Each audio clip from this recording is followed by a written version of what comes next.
They are not. It's about time everyone needs to speak. Every Nigerian needs to move, need to do something. We can't all sit down. Our country is perishing. Why can't all Nigerians move? Get on the street. March to the government house. Every day and night. Do not stop. No? Show your anger.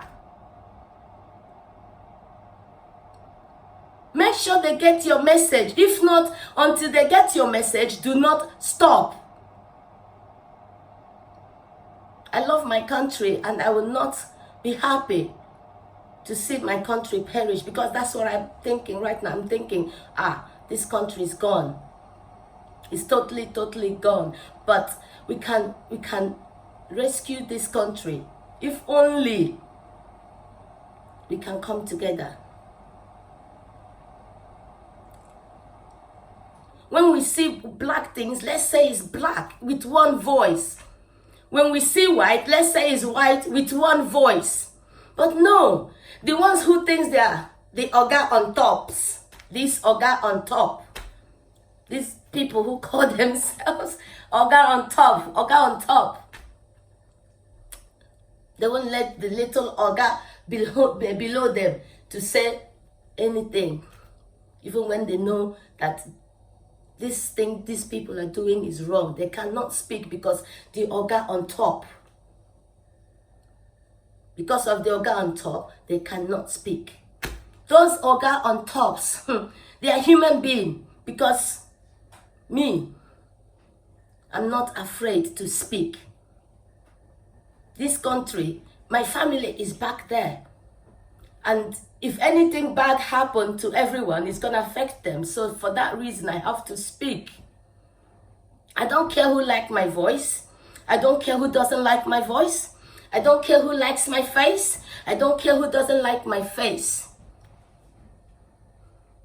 If we need to do whatever that needs to be done to salvage whatever this thing that is about to happen, whatever that is need to be done to salvage this nightmare, big nightmare. Everyone is shouting corruption. Corruption is the order of the day in Nigeria. We know that.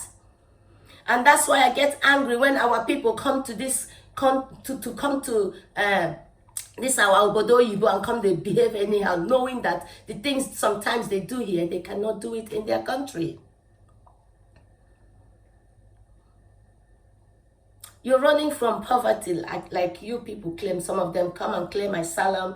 This is bad, that is bad. For that reason, we're here. That's fine. They agreed. They gave you, papers. Some of you don't want to go to look for a job because you know you can sit down at home and collect those peanuts. And at the same time as you're collecting those peanuts, you're putting yourself in bondage.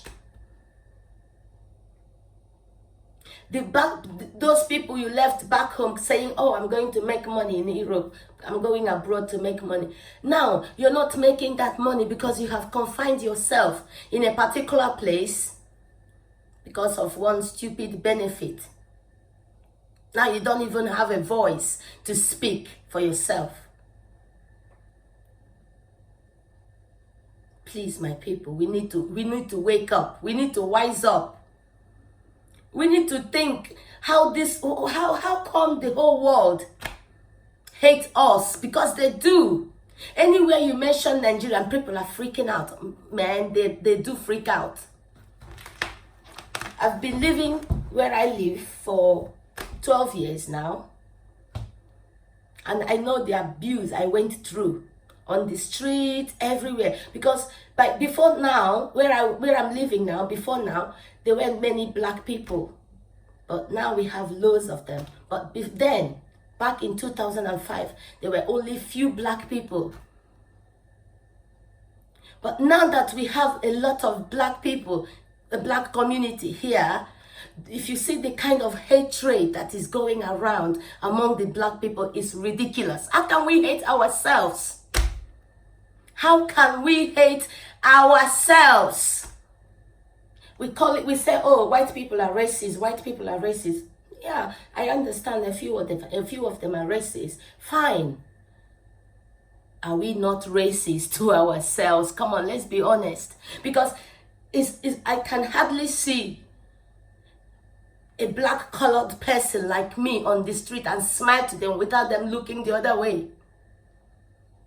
And I don't know what crime I have committed by saying hello.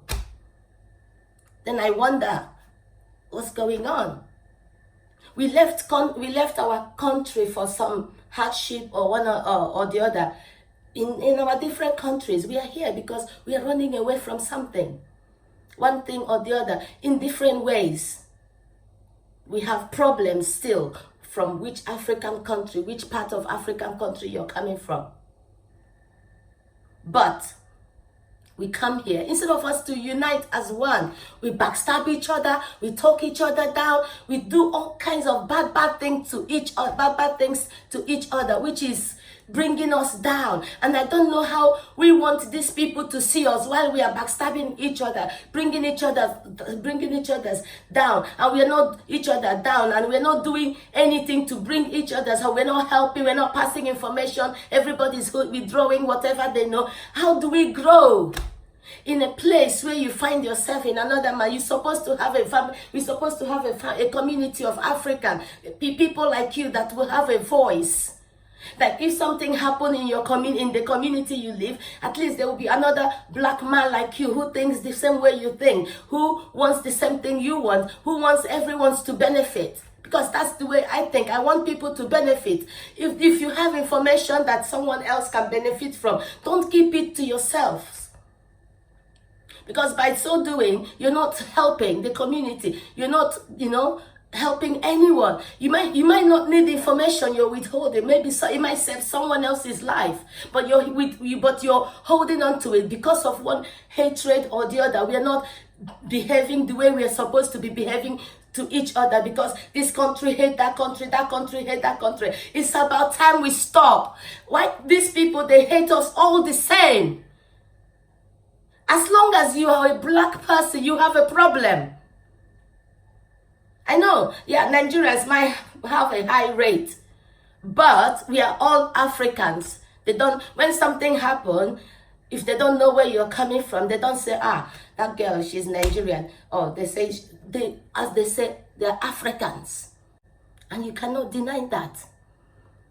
So I want everyone to see. I'm not saying be best friends, no.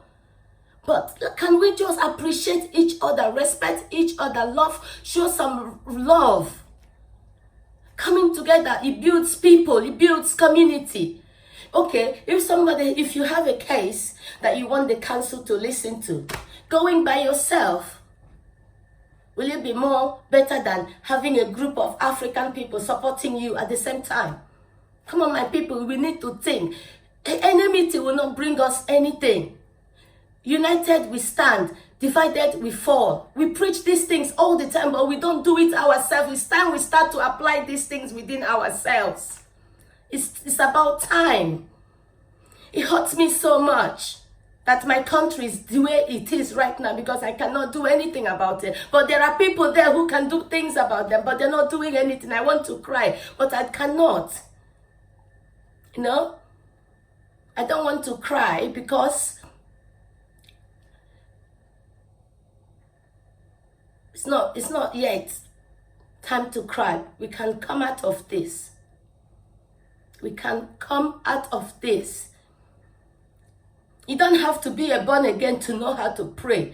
You don't have to be a born again to know how to go on your knees and tell God your problem. You don't have to be a pastor to know what's right or what's wrong, and to know when your prophet is using you, and to know when you're being fooled. People, wake up. All these educated men that have been fooled makes me laugh. You say you have all these degrees, and one stupid man from nowhere that doesn't even have even jump result will come and stand on the pulpit and tell you to sow seed, and you go and bring whatever you have been working for the whole year and bring to them, while people are perishing on the street, suffering, no food for the poor people. And people, please, let's forget this enmity and find a way to fix things in our own land. The way I see things now, it feels like there's an underground conspiracy going on against the Nigerians. If you haven't noticed, that's how I feel. Because all around the world, it seems like all Nigerians are being intimidated and being sent back, and they are sending them gradually back home. But we are not seeing the big pictures. Has President Trump said anything about the deportations of the Nigerians or the reason why? No. They just want us to go back. They had enough. They want to clear all the immigrants from their land. They want to they fix their country. And they want us to stay the way they have done for themselves. They don't want us to come and ruin it for them. So why can't we go and fix ours? Everybody's telling us to go. And we are there killing each other. When are we gonna? Because only the poor people will suffer. The rich men don't care because they don't care. None of their families there suffering. Well, I hope this my little talk that comes from my heart, I hope it will help, reach some people, and I'm not sure if it will make any difference, but I rather speak. They say talk and die. No talk, you die. Me, Arena, I won't talk and die, you.